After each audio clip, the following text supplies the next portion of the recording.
The McElroy brothers are not experts, and their advice should never be followed. Travis insists he's a sexpert, but if there's a degree on his wall, I haven't seen it.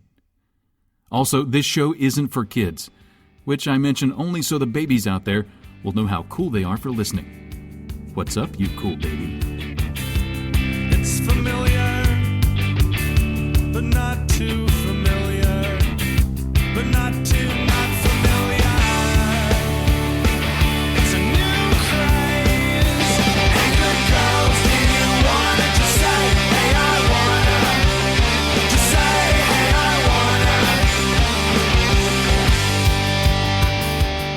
wanna. Well, howdy, everybody. Welcome to My Brother, and Me. It's an advice show for the modern era. We're just pleased as punch to have you here. I am Justin McElroy. I'm Travis McElroy. I'm Griffin McElroy. I think I know what's going on. It is so great to have you guys on the show, just to be doing this podcast with you. I see. I'm feeling pretty fine. Oh, no.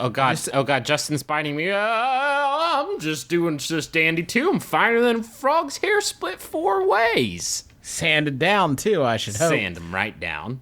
I just flew in from downstairs, and boy, well, you know how that old chestnut goes. I see. You've caught the dad real hard. I'm just a father. I come at comedy from my own unique perspective, colored by my life with my wife and my beautiful baby daughter. I'm just aware, Dad, because Justin passed his foul darkness into me vis-a-vis fluid transaction. Boys, what's on the docket today? I hope we can try to keep it clean. We're going to probably talk about dicks and balls. Nope. Oh, well, that gosh. seems like old version of my brother and me. I'm not sure. Do you want to talk about playing catch?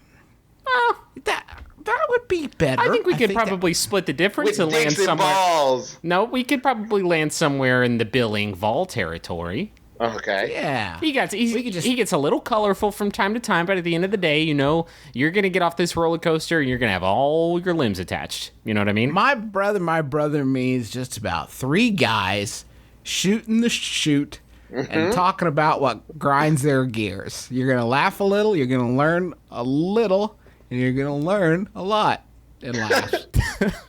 My brother and me gives its own unique approach to comedy. It's from a Christian family perspective, but a little bit skewed. Thanks for buying our audio cassette at the Christian Family Bookstore. Or your local Zondervans. You can also listen to our totally clean hockey comedy podcast, HE Double Hockey Sticks. Thank you for listening to both programs. Justin, you back? I am back. All right, let's do the show. Sorry, the little one had a poopsie. You know how that is. Those late night feeds. Can you watch your fucking language? Okay, straight up, I haven't slept. Do you think that is gonna be a lot of? You think that is just a goofy thing people say? And I got irritated because it was the thing that everybody was saying. Everyone, catch up on your sleep. I hope you cannot put enough hours in the bank. First off, sleep doesn't work like that anyway. You cannot put enough hours in the bank for a human that knows nothing about time or darkness or anything, and how that will infringe on your life. Yeah.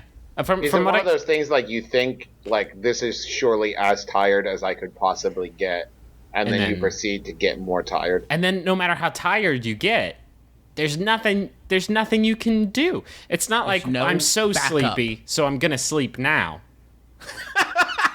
Baby, I heard that over there, but I'm sleeping now, and I will catch you in a few. The thing that makes me happiest so far is that the baby has really good timing. It has good comedic timing, by which I mean I'll get up, fucking stumbling around, stumble over the changing table, change your wiper a little tushy, feed her, mom will feed her, and then we'll get her all fed, then we'll put her in her, she has a baby straight jacket she sleeps in, and we'll get her that, and we'll lull her to sleep, and I'll gingerly lay her down, bomb squad style, just not want to trip any wires that's going to wake her back up. I'll sneak back over to my side of the bed, I'll get in my snuggly snuggly pre-kid position for how I would sleep when I still slept, and then I'll just hear from across the room. Like huge, massive screaming dump. And you know what the best part about the dump is? The best part about the dump is the baby will dump and then not cry, but fucking stare at me like, what's up? What's up now, old man?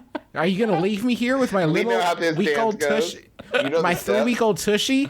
Are you man enough to just sleep there while my little baby tushy sits in poopy? Are you man enough, or are you going to come over here and pick me up? The most horrifying thing I think that you've told me about this situation, and it's an enormous list. And I'm sorry, by the way, that I just referred to the beautiful human life you created as a situation. But let's move on. The horrifying thing you told me is that babies poop when that zone gets stimulated. And one way to stimulate that zone is to clean the poop off of it. Yeah. Babies are hilarious. That's a real, like, that's a... You're playing with fire. Anytime you clean a baby's butt, you're playing with fire that the baby's going to be like, oh, man, I forgot I had a butt. Thank you. Yeah, thank you. What was the thing that I did with... Thank you, portly gentleman. What was the thing I did with my butt? Oh, that's right. That's it. Should we do... Do you mind if I put this in your hand? should we do advice now? That's a good place for it. Yeah. I love that we joked about doing the thing, and then we did the thing. Well, I mean, yeah. That's the fucking McElroy way. It's a slice of life. That's what we do here on My Brother, My Brother. Tragedy plus this podcast equals comedy. Yes, because that's my life right now. No, she's great. It's fine. I actually would say in this circumstance, poop in your hand plus me not being you equals very, very funny. Well, Yeah, fair enough. sure. All right, let's. We still help people on the show. Sometimes we play fucking Dungeons and Dragons. Yeah. Sometimes we do, Griffin. But right now we're helping people, so let's do this. Thank you, by the way, for continuing to put the show together in my absence, Griffin and Travis. I really appreciate it. You're welcome. Just don't do this again. Yeah. I won't. Not for 9 months at least. My girlfriend and I recently went to a movie. Okay. Wanting good seats, we went to a row in the middle of the auditorium and selected seats in the middle of the row. As soon as we sat down, a girl in the seats behind us very loudly said, "Seriously?" I glanced back a minute later and saw that she had moved a few seats to her left so that she wasn't directly behind us. Are we good?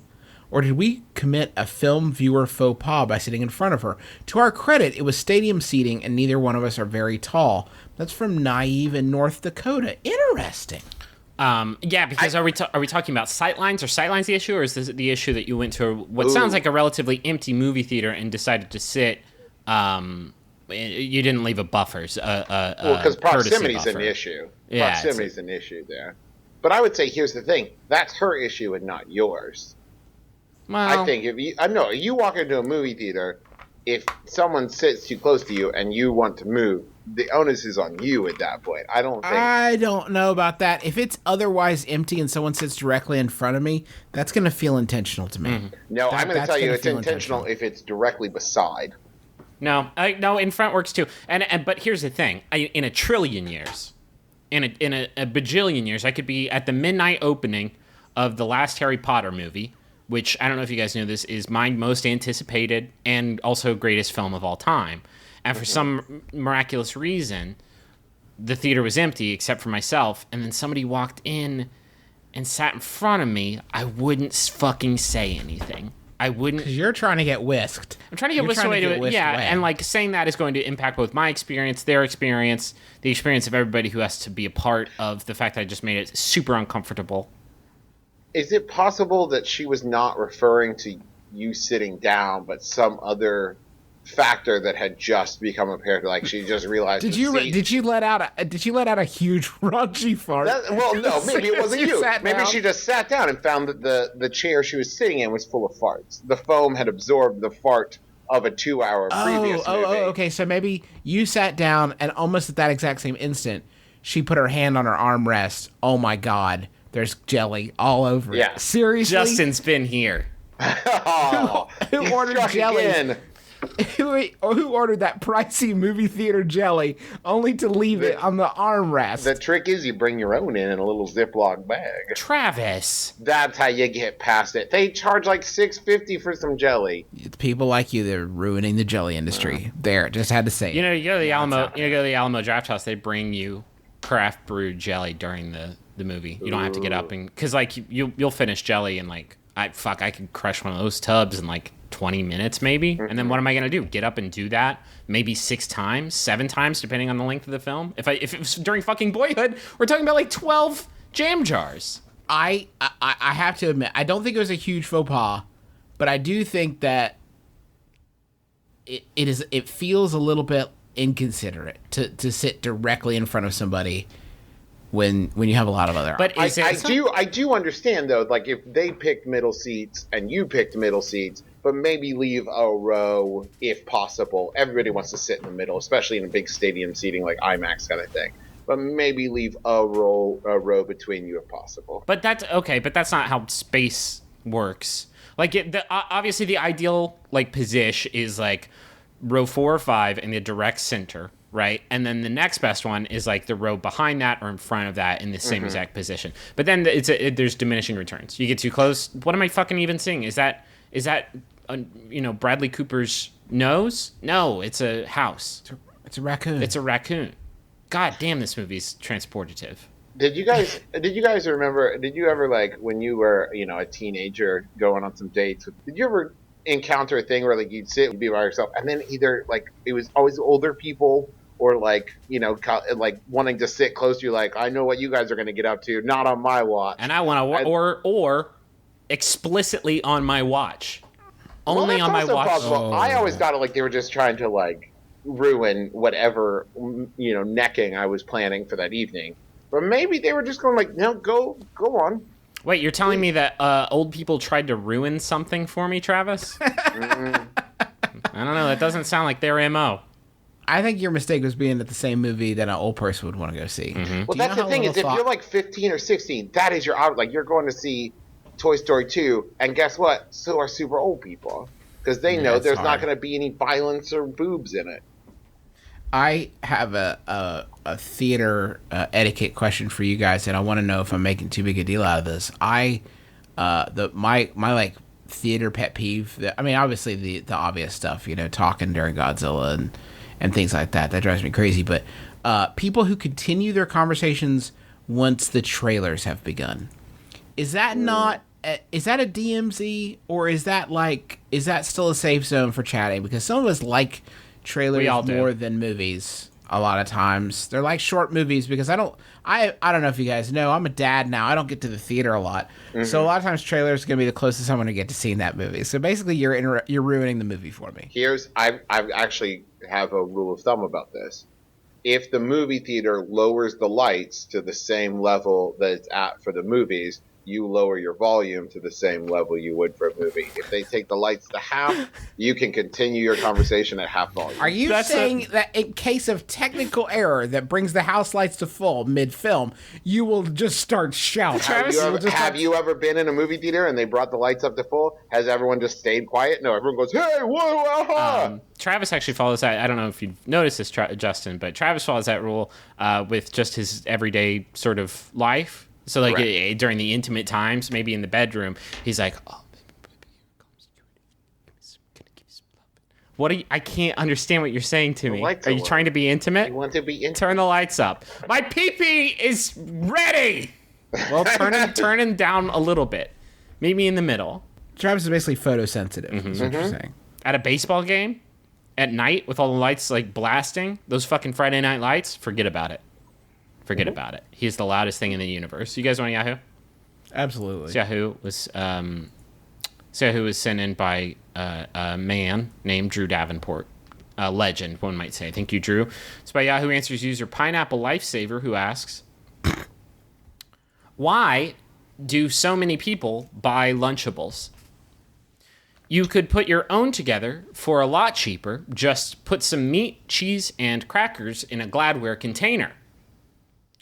Well, fucking thanks, Einstein. Update. It's not cheaper, though, for the tiny handful of food that you get. Even at $1, They're using the cheapest quality of ingredients. Buying some cheap turkey, American singles, and Ritz saltines will give you the same amount of 10 or more Lunchables for half the cost. Holy shit, that can't possibly be right. All right, first off, blasphemy. They're saying 10 or more Lunchables for half the cost. We're talking about 20 fucking homemade Lunchables per Lunchable proper. That's a lot of margin. Has anyone ever bought a Lunchable thinking, I'm a thrifty consumer? This is Yeah. doing You're it. not. You are neither a thrifty. You're not fiscally smart. You are not making a good nutritional decision. You are basically just saying, I'm a piece of shit. Well, it's one of two things. Either you're saying, like, I'm a piece of shit, or you're saying, like, you know what? I'm going to little kid treat myself. Hey, 8-year-old Travis, who only wanted Lunchables all the time, but his mom packed him, like, actual sandwiches and apples and stuff because she cared for him. But at the time, he would look around the other kids who ate Lunchables and think, what fun lives are they leading? If only I was more of a Lunchables type kid, but I wasn't. So maybe 25-year-old Travis buys 8-year-old Travis a Lunchable and sends it back to him through his tummy. We've got to go back. Can an adult not just enjoy a motherfucking Lunchable though, without those That's what I'm auspices? You guys are throwing a lot of shade at Lunchables right now. I knew we love horses on this podcast, but I did not know we love high horses quite so much. But are Lunchables not the same? Like, I put them in the same category as the Hot Pocket, the toaster strudel. Yeah, it's a fucked up Venn diagram you just weaved. A Hot Pocket's a lot of work. You got to push the buttons and a lot of fiddling. But A let's Lunchable, you have to construct your own. They don't just hand that's you a package. customizable. Kids love that. With let's stickers. we're getting away from the fucking heart of the matter. And I want to get us back to it. And now, okay, if you want to fucking time travel, I'm 8 years old. I roll up to school. I bust out a Gladware DIY. It's a And maybe you've Lunchable. written Lunchable on it, but you spelled it differently to avoid Griffin, what the copyright fuck is that? infringement. It's a Munchable. It's a what? A Munchable? Dad, my dad made it for me, and he said it's just as good. And what do you? Stop it. I'm literally going to cry. I'm literally going to What are you all eating? We're eating Lunchables. That they're brand name Lunchables that our rich parents got us at the store. What was yours called? Munchables. What's in it? Looks like I got some oyster crackers and a nice note. What seems to be a hair. It looks like a hair. This is one of my new dad Jerry's hairs. It The seems think that's container supposed to smells like salami because it used to have salami in it.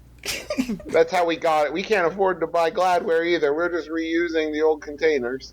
Have you guys ever noticed with Gladware when you store maybe a tomato sauce or a base product in it for an extended period of time and then you wash turns it pink. and it's still It's that pink now, color? yeah. What is happening there? What is the porousness of this material? photosynthesis.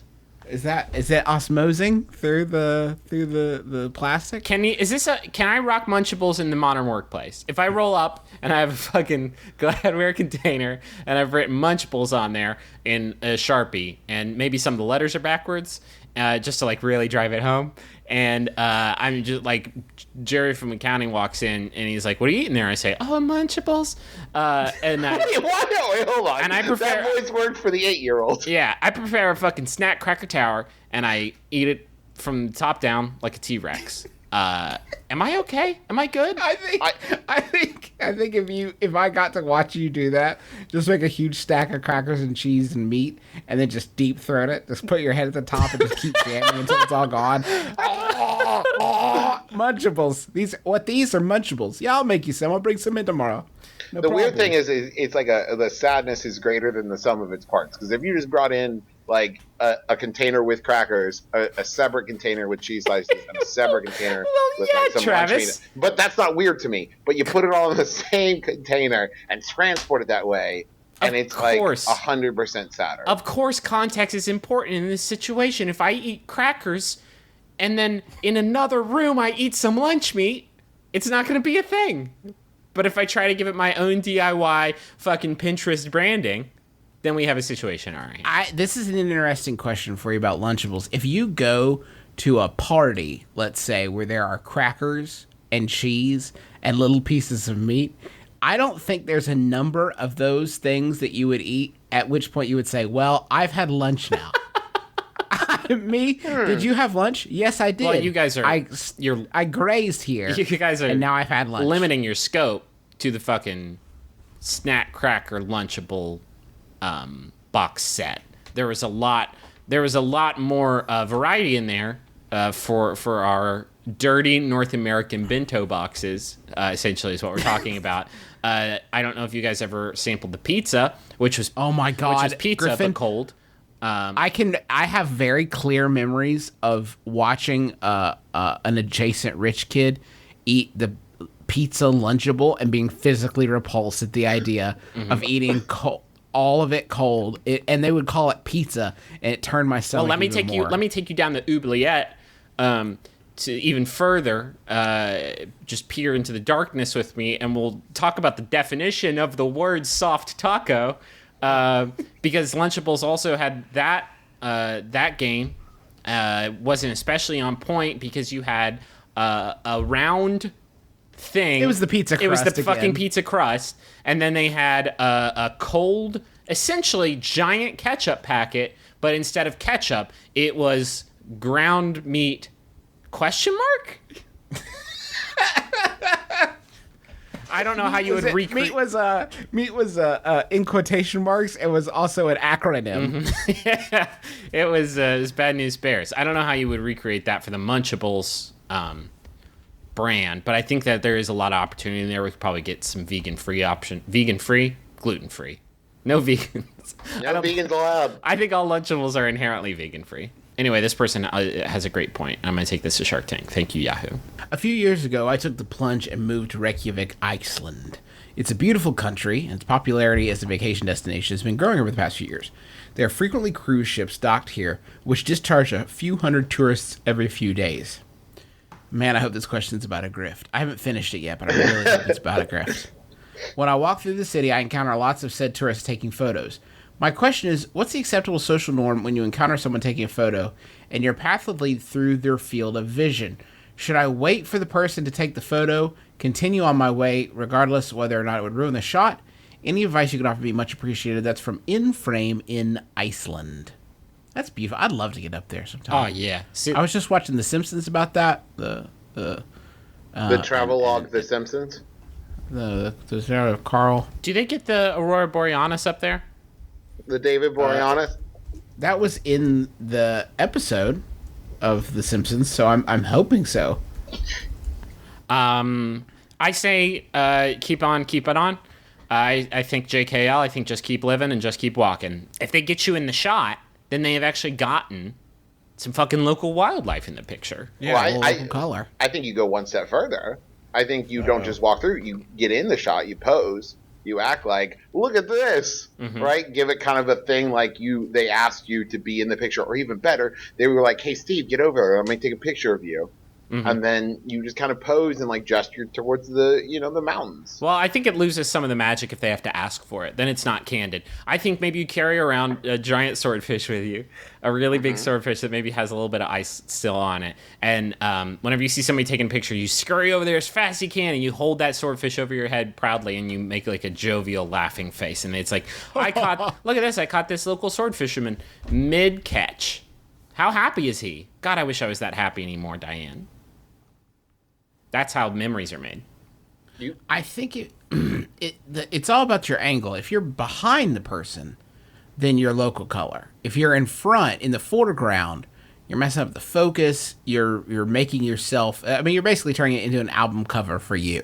Ooh, that's such a good question. Is there someone in? Are these people taking photos of like the scenery, or are they taking pictures of people? Because if it's of people, I'm way less likely to keep going. But if it's just like taking a picture of a beautiful building they found or a lovely landscape, yeah, I'm just gonna keep walking. I think the problem, though, with your guys' two lines of logic is that you're thinking about the feelings and desires of the picture taker and not my own feelings and desires to become either an internet meme of like Swordfish Iceland Man or maybe a local legend vis-a-vis the Mothman, Only I would be Swordfish Ooh. Man, and I would carry with me portents of terrible destruction. So, like, you would hold the swordfish, but, like, maybe have your back to the camera and just the last minute turn and look back. Just, like, half a face and a swordfish. Uh-huh. And it's like, he's in every photo. He's in every photo that's been taken in Reykjavik today.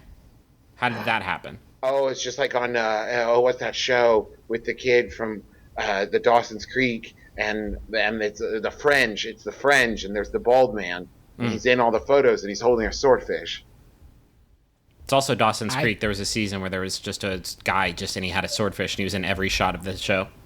Did you guys know The Observer, which Travis refers, is from Huntington, West Virginia? Well, you just think that because he's fucking all over the place. He's everywhere. He's everywhere. Did you watch the show? Yeah, I mean, I watched the show. I'm just saying he's from Huntington. Did you get the symbolism of the swordfish? I saw Swordfish. Keep going. Keep rolling with it. Keep going deeper. That's all. You know, it was inoffensive, I'd say. Some of the hacking was a little harder to buy, specifically the Hugh Jackman hacking. Specifically the all of it. Hugh Hackman. I don't buy it.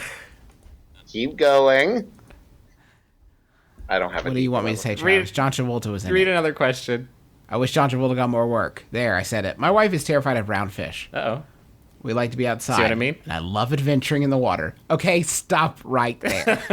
Pump the brakes, Chief. I love adventuring in the water. But anytime we leave the shore, are you a pirate? Like, just the beach. Okay.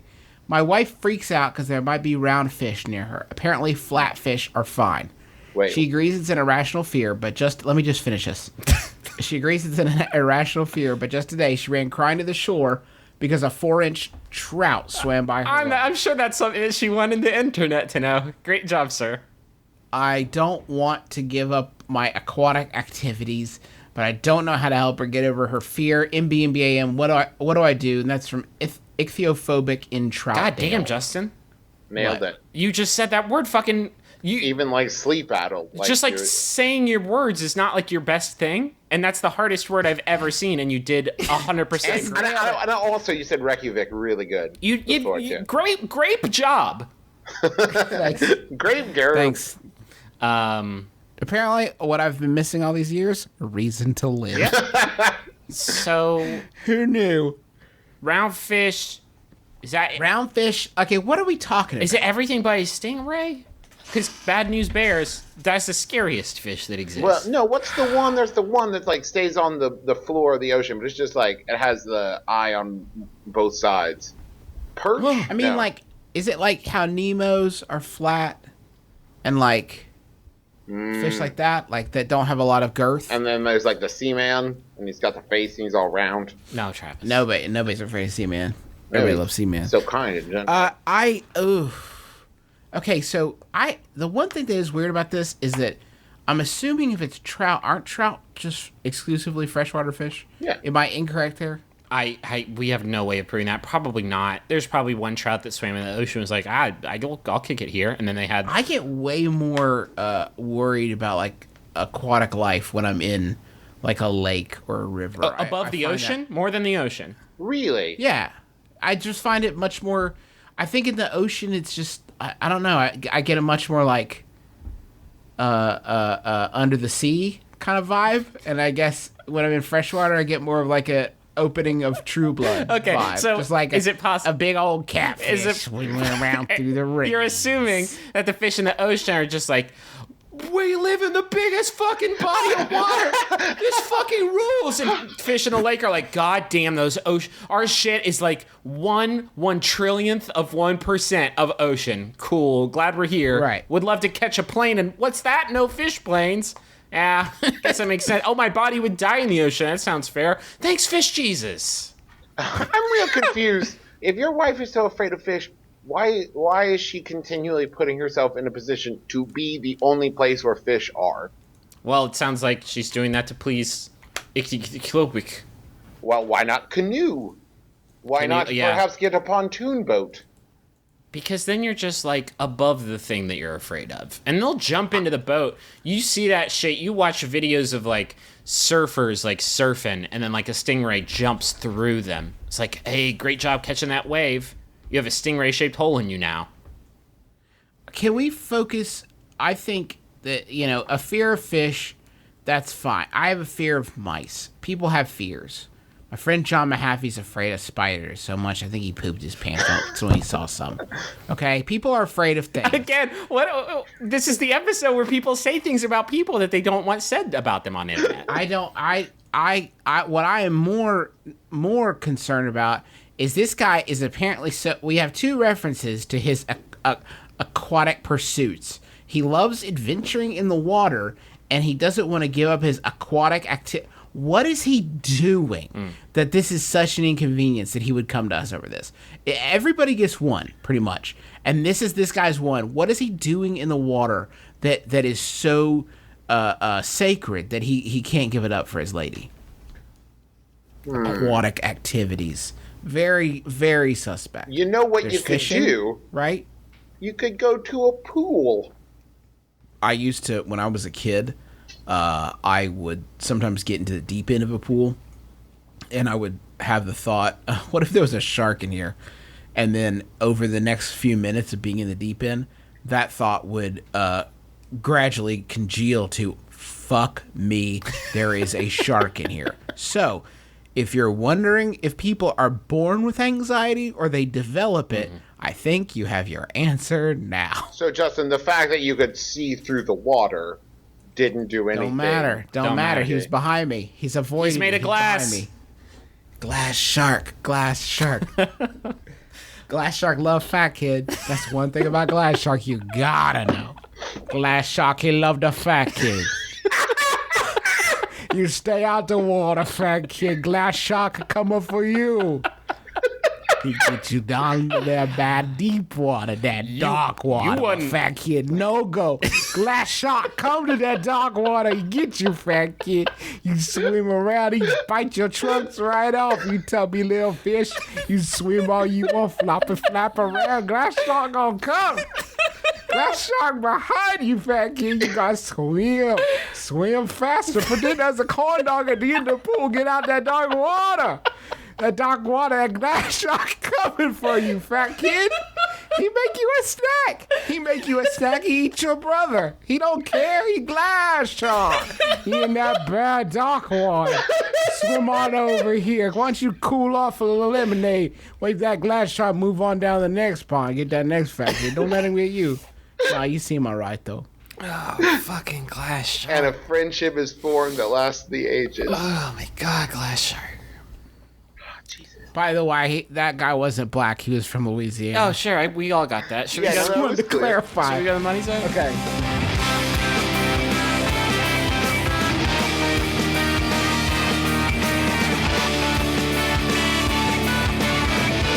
This week's episode is brought to you by Prosper. Just the guys need idea money? that you can have money. Enjoy. The idea of being prosperous. It's brought to you by positive visualization. Focus on the word prosper. No, what if you knew that 72 hours from now you would have $35,000? What would you do? This is Coke like bender. blank check.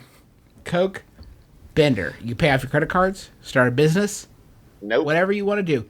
Prosper is the place you can go for a low fixed rate loan. Now listen. This is not the kind of thing that you typically come to us for. We get that. You're already coming to us for this kind of thing. We know you're someone who likes to take chances. Okay, Prosper is the high tech answer to personal loans.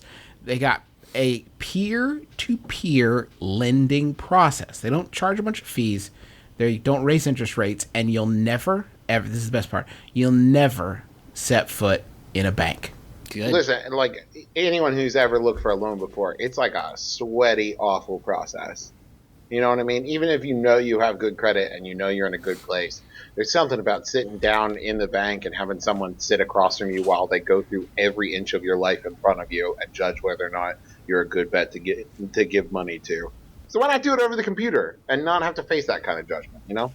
No sweat required. No sweating. But if you think about it like any kind of funding site, this allows you to say, I need a loan for, maybe you're doing a big cross-country trip or you need to fix the stairs on your house, something like that, something that you need a loan for and you plan to pay back. When you go to Prosper, you say, this is what I need the loan for, and then people throughout the world can give you that loan. And when you pay back your loan, you're paying back them. So there's no bank involved. It's other people are giving you the money you need, and then you're paying that back. And if you get a loan through Prosper and you tell them the brothers McElroy sent me, you can get a $50 Visa prepaid card when you get that loan. Just go to prosper.com/mybrother. And you can actually get you can check your rate like instantly, and it won't affect your credit score. So you can see, sort of where you can get in at by going to prosper.com/mybrother. It's all one word. Travis, you have to read this legal stuff or else all three of us will go to jail. And, if you have any questions about it, there are other restrictions apply. You got to see the site for program and Visa prepaid card details. All personal loans are made by WebBank, a Utah chartered industrial bank. It's a member of FDIC, equal housing lender. So just go check it out for all the details. This is like a real ass thing. This is just like some funny website. You can tell it's a real ass thing because there was text we legally had to read or else we'd all go to jail together. So go check it out. That legal text, you know what? When you're getting your Prosper loan, I have a great idea. When you're getting your Prosper loan, maybe cut yourself off just a little bit extra. Maybe just slide a few extra bucks in there so you can go to naturebox.com and get yourself some food also. Maybe you need a loan for snacks. I need a snack loan. Maybe you need a snack loan. You're not going to need a snack loan with these snacks because these are affordable. They're healthy. They're delicious. There's no trans fat. There's no high fructose corn syrup. Some of the snacks are low in sugar and don't have gluten. And they'll ship to you for free. You go to naturebox.com /mybrother and you pick out the snacks that look good to you. Are you guys rocking anything new? I haven't got a new box in a while. The peanut butter nom noms are very good. I'm actually we got a coffee coated popcorn. Oh, that sounds amazing. Amazing. I'm on a fog cleanse actually. That's where you just thanks for asking. It's where you just eat fog. You just eat fog, whether it's like natural. I mean, obviously the natural stuff is the best. If it's a foggy day outside, you just go outside. But otherwise, you're going to need like one of those fogger machines that they use for like Easter pageants when they roll away the stone. And it's like, whoa. But once you finish your fog cleanse, go to naturebox.com /mybrother. You're going to get 50% off of your first month's box. And delivery is always free, so you don't have to worry about it. I'm telling you, every week it seems like more and more people are saying, like, I finally tried it. Thanks, it's wonderful. So what the hell are you waiting for? What are you even doing? I got a message for Steven from Tacoma who says, a happy birthday. Because you couldn't wait and opened all of your presents before your actual birthday, I went ahead and bought another one and hid it. Here's your clue. This one isn't in my office or in a closet. Good luck, and hopefully you don't find it before they read this message. If you do, you owe me like a whole $1. I'm confused. I thought for a second that this was the present and that they hid it inside our fucking brains and voices. Oh my god. That's the best place to hide something, I think. Total Recall. I gotta say, Steven, you need to slow your fucking roll for like a minute. Do you not know how presents work? They are a representation of how thoughtful I am about like how much I know about you. And if you look that shit up ahead of time, you ruin it. You ruin it. And I'm just going to throw this out. In the day and age of Amazon and everything getting shipped to you, if you're within like 2 weeks of your birthday and you get a package, don't just tear into it like an animal. Clearly it's a birthday present, you fool. Yeah.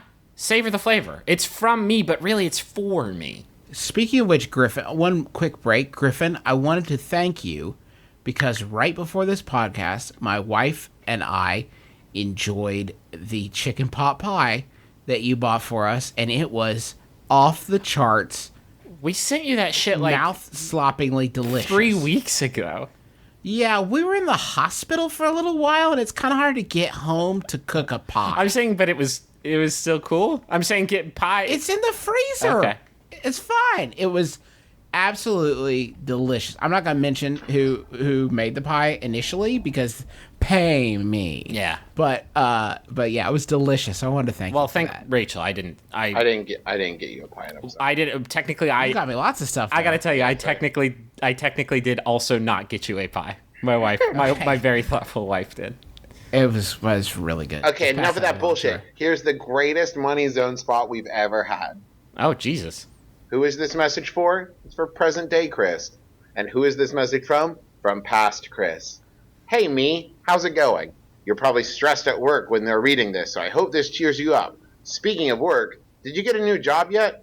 What about your gender stuff? No rush, but have you figured out any of that? Is the cat still peeing on the rug? I bet he is. That PB boy can't be stopped. All the best, you. And when asked what date he wanted, he said, surprise me. Oh shit! See, this is how you hide a fucking present. Fucking Chris hid a fucking present from himself, and he gave me the joy of Or giving it to herself. him. I'm going to throw that out. I'm not going to jump to conclusions. Yeah. But it's the It's- greatest thing. All I can picture is that Chris hit enter in the keyboard and then erased this memory. Just somehow there's like Eternal Sunshine of the Spotless Mind, whoop, was gone. This is solving a sustainability problem that we've had for so long now, which is that if everybody on Earth buys a Money Zone spot for somebody else on Earth, we are halving the number of Money Zone spots we could ultimately get if everybody just bought them for their own fucking selves, and then that's a direct ROI. Travis says that this is the best Money Zone message ever. Is this better than? Thanks for vibing and keeping it tight. Hit If me you up. need me, hit me up. I'm on my mobile. Okay. That wins for best content. This wins for best concept. Conceptual. By the way, if you have not yet been to my brother me appreciation group on Facebook, get there, get approved, and see the illustration that Lucas Williams created for Thanks for Vibing and Keeping It Tight. If you need me, hit me up on my mobile. It's a baby talking into a cell phone. The baby's It's pretty good stuff. It's pretty good. The application process is, I'm not going to lie to you guys, it's pretty strenuous. I check how many groups you're in. I see if you're in any bullshit groups. And then I say, yeah, okay, you can come in. If you post shitty memes or Or listen to my podcast. degrading photographs, no thanks. We don't need you here. We don't need your services. Or try to sell jeans. Or try to sell jeans or A sunglasses. lot of people on there seem to sell jeans. Selling- Just come to the group and start selling selling jeans. jeans. If you're made of cyber bits, you are not welcome here. No thanks. No robots. I have a Yahoo answer. Do you guys want it? Wait, before we go on, if you would like to buy a Money Zone spot for someone you know, Or then yourself. just go to MaximumFun.org/Jumbotron, and they're going to set you up for all that, birthday messages, and if you have like a website or a product that you want us to talk about and tell people to go check out, just go to MaximumFun.org/Jumbotron. This is episode like 215. We've been with Max Fun since like episode 38, and I still get emails every week, like 6 or 7, that say, "How do I get a Money Zone spot?" Well, that's only MaximumFun.org. because we're fucking terrible at telling people how to do Yes. anything. So I'm going to make sure I say it again: MaximumFun.org/Jumbotron. Thank you. I love you. Hi, my name's Dave. And my name's Graham. Now, what do we have to do to put you in a brand new podcast today? Yeah, What, do you want me to drink bleach? I'll do it. yeah, Dave will drink bleach. If that's what it takes to get you to listen to Stop Podcasting Yourself on MaximumFun.org, Don't make Dave drink bleach. Just listen to the show. He will, but don't make him. stop podcasting yourself. Here's a Yahoo answer that was sent in by Alan Black. Thank you, Alan Black. It's by Yahoo Answers user Saz, who asks, is there a traffic ticket for sexting? Hypothetical question. That's it. It's hypothetical. It's fucking hypothetical until it's not anymore. Until it's Okay, manifest. wait. I'm confused by the parameters. Are they saying if someone sees you sexting while standing in on a a side- car in general, Yeah. or is it like while driving? Because I feel like that falls under It a varies from, different category. varies from state to state, right? Could be if you're texting in your car no matter what, yeah, you're fucked. If the car is at a stoplight, you're fine. Just don't move while you're texting or sexting. There was a whole 15-minute spot on Car Talk about not sexting while you drive. Is there fucking Griffin, really? You could tell me not to move while sexting. You might as well tell the sun to stop shining. Yeah. I gotta move till I find the exact right angle. I'm gonna find my light. I'm gonna find my angles. I'm going to model H2T. That is head to toe. I'm gonna booch. I'm gonna smize. I can't. You're gonna take a picture of my dick. No, I'll do take a not do picture that. of my dick and No. balls. You're not going to do that. You're not going to do that. That sexting, I don't think, involves dicks or balls. Okay, so maybe I'm just gonna text like, I'm gonna use my wiener so good on you, so good. You're gonna really enjoy This is it. pretty hot so far. Yeah. I think you're gonna thoroughly have a good time. Your comment card is gonna be all 5s. Uh-huh. You're really gonna enjoy it. Oh But God, then a cop police sees officer. you, pulls you over. Excuse me, sir, were you texting while driving? Yeah, No. I'm sorry. I just, I am too busy, and like that. This message couldn't wait the 4 minutes that it was going to take for me to get to fucking Super America. So I am sorry. I was texting while driving. I will take that ticket now. Hold on a second. Can I ask the subject matter of the text message of the SMS? It was of a medical nature. okay. I mean, you should go a little bit deeper. Was it dick? It's related? about how good my wiener is. It was about how great my wiener is. Sorry, I have to take you to double jail. There's a new campaign but when you get into a car to text your friend #X and to let them know you're driving. Hey, That's just to how- let everyone on my contact list know, Meemaw, Meeps, Peepaw, Peepums, Everybody. #X. my old landlord's wife, when I lived in Chicago, do need you to know to just hold off for just like 15 minutes till I get to the Super America. Couldn't you just not look at your phone? Are you kidding? Have you met a 14-year-old? No. A 14-year-old who's driving and sexting? And he's drunk. Yeah. And he's drunk and Wearing a high. blindfold. This kid is reckless. He's probably high. He's got a knife in his mouth. He's got a knife in his mouth, and he's high because he lives in Boulder, Colorado. And he doesn't vote. He just complains about how it turns out afterwards. That motherfucker's never voted, and he's always high, and he's driving, and he's a danger to us. What's that in the back seat? It's a monkey. Wait, what? Where are we? There's a monkey in the back seat. Wait, is the monkey supposed to represent danger or awesome? Just the kid's bad to the bone. Oh, Where'd maybe you it, get this monkey? maybe it's a helper monkey because the kid has no sense of judgment. Okay. The monkey's in the back going, I don't know about this. I don't know. Steve." Robbie? Oh, maybe take the knife out of your mouth. Robbie, you should pull over. You should get unhigh. You should put the mic down, and you need to text your dad, your mom, and everyone you know #X. And maybe A friend of don't mine talk about recently your asked- dick and balls when you talk to that Don't nice and guy. don't. Nobody should fucking be sexting. You don't need me to fucking magic decision monkey to tell you to do that, or a comedy podcast. Here's the more you know PSA. Don't send pictures of your privates to anyone, or descriptions of your privates. That link, that's worse in a lot of ways, depending on how good you are at writing. Justin, go ahead with the next question. I work in a call center. Part of our job is asking the client if there's anything else we can do for them before hanging up. Maybe 4 or 5 times a day, someone will say, yeah, the winning Powerball numbers. What? That's crazy. Do you work at like a fortune-telling Okay, place? I don't think you delivered it correct. Let me try. Okay. Yeah, the winning Powerball numbers. Okay, that's funnier. That is better, actually. That is funnier. I know they're trying to be funny and nice, and I don't begrudge them. But after hearing that same joke, and there are actually 4 sets of quotation marks around joke, infinity times, I am incapable of polite laughter and sit there like a weeping angel looking into a mirror. Are there any funny responses that you could help me add to my repertoire so that I don't feel like a humorless ass 5 times a day? Is there anything I can do to associate this terrible joke with a good one and make it funny? Oh, And that's from Fake Laugh Failure in Philadelphia. Here we go. Do you want Here, to wait, first let me say one thing. Okay. You only need one response. Really. I mean, you can have more in your quiver, but the person's not going to know. They're not going to know. So They're you not could going to have talk to Steve and like, did you talk to that customer service person? Yeah, what'd they say to you? I did my They great said to joke. me. Fuck. Quick question. Do you want it to be funny to them or funny to you? You're trying to re-yuck a yuckster? No. I'm No, saying I think like, Travis is pointing out one of the sort of one of the facts of growing up is that you learn to treasure jokes that aren't exactly funny, Yeah. but are serviceable and make sense and can get you out of a conversation. because I'm going to tell you, here's the thing.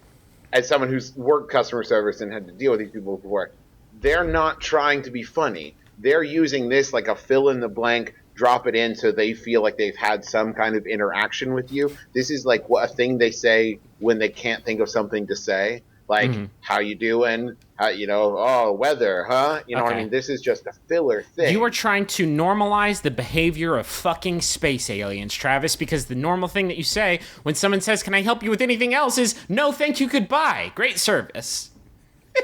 You don't even say that last part. You don't even say no thank you. You just say bye, and you hang up the fucking phone. Sometimes you don't even say bye. Because you're talking to a human automaton. Is the transaction over? Can I detect that you are trying to wrap this conversation up? I'm going to save us both a lot of time and just cut the line. All right. Let's think of some not funny. Okay. Okay, But here's serviceable answers. Let me throw one out just to get things started. There's a 3 in there somewhere. That's all I'm allowed to say. I like that. Let me throw this out. Travis, I swear to God, if you say You let me say this, motherfucker. I'm gonna start taxing you. There'll be a tax. You're gonna get a bill. Where's this bill come from? Try this one on for size. Oh, fuck. Put this in your pipe and smoke it. Okay. Okay, Justin, you give me the Powerball line. Nothing on my sleeve this time for sure. Why'd you try that? Okay, Justin, give me the Powerball line. Yeah, the winning Powerball numbers. Well, I'd love to, but I'd get fired. Wow, that fucking gave me the douchiest chills. Fuck. Okay, wait, hold on. Can I try one out? You both did one. Let me try one. Okay. Travis, you do the prompt for me this time. Yeah, the winning Powerball numbers. A 69. You make a vigorous blowjob motion. Okay, Justin, give me a line again. Yeah, the winning Powerball numbers. 6, 17, 22, 38, 6, 5. Whoa! Oh, God, what just happened? And then you hang up the phone All really right, quick. Travis, give me the line. Okay. Yeah, the winning Powerball numbers. 36, 24, 33. Maybe she's Sir Mix-a-Lot's girlfriend. It's Justin, give it to me. Yeah, the winning Powerball numbers. Sir, I have a lot of people to get through today. Do you need anything or don't you? Yeah, the winning Powerball numbers. Please, I need some escape. I need an escape hatch from this life, this prison life that I've constructed for myself around myself. My family and I are so destitute. I've been out of work for 6 months. That's why I called the Butterball hotline. It sounds like I'm hanging on by a thread here. sounds like you're in dire straits. So 69.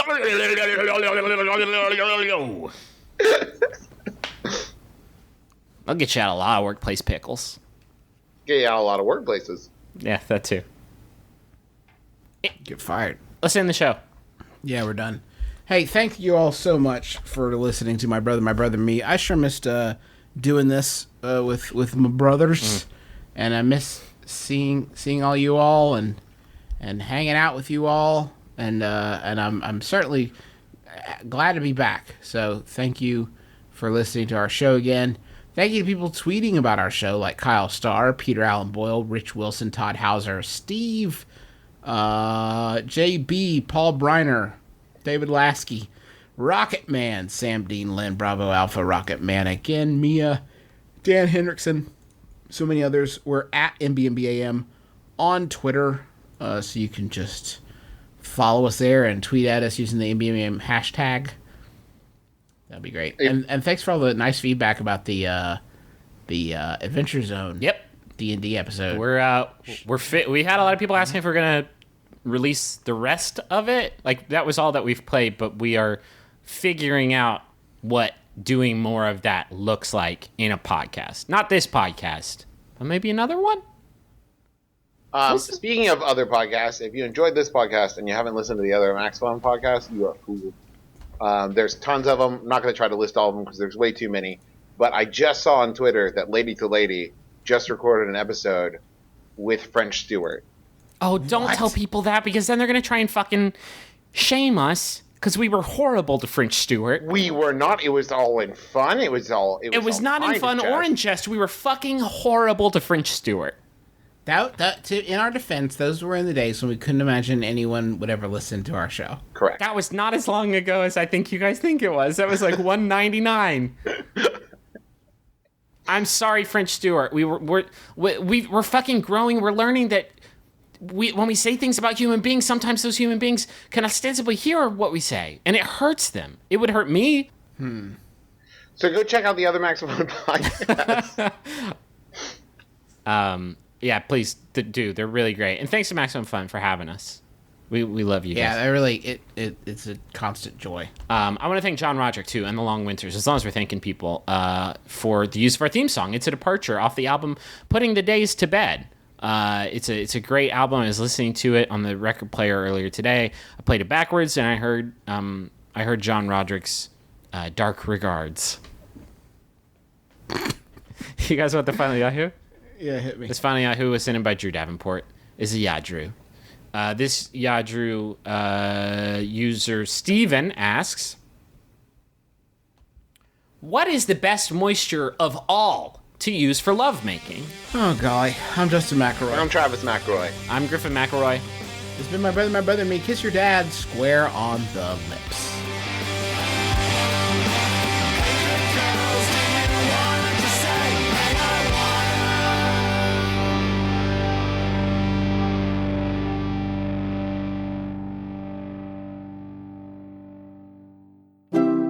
MaximumFun.org. Comedy and culture. Artist owned. Listener supported. Hi, everybody. I'm Justin McElroy. And I'm Dr. Sydney McElroy. Every Tuesday, we bring you Sawbones, a marital tour of misguided medicine, a show about all the dumb, weird, terrible ways that we've tried to fix each other over the years. You know, some light summer listening. Maybe you want to hear about yogurt enemas, or why we tried to eat mummies for a while, or why drinking cholera diarrhea sounded like a good idea. That and so much more is waiting for you every Tuesday right here on the Maximum Fun Network with Sawbones, a marital tour of misguided medicine.